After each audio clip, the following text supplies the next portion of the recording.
Ассалаумағалейкум, менің қадірлі оқырмандарым. Кеше бір жақсы әңгіме естіп едім, соны сіздерменен бөлісуді жөн деп санап отырмын. Бір бала тентектік жасай береді екен. Әкесі қатты көңілі қалып, "Ай, осы сен адам болмайсың" деп ұрса береді екен.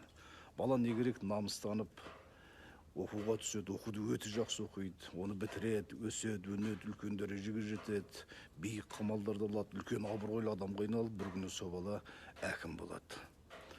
Әкім болғаннан кейін қасындағы қол шоқпарларын шақырып алып, әкемді менің алдыма алдыртыңдар депті.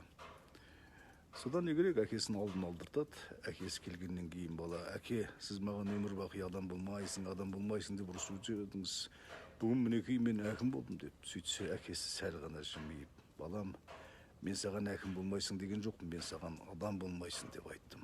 Адам болғаныңда мені алдыңа алдыртпас едің ғой, керісінше өзің менің алдыма келіп батамды алушы едің ғой" деп айтады дейді. Міне бұда көптеген астар бар. Адам дүниеге келгеннен кейін неше түрлі қызмет жасауымыз мүмкін, бірақ ең бастысы адам болып келгеннен кейін адам болып жүргеніміз, адам болып қалғанымыз дұрыс деп ойлаймын.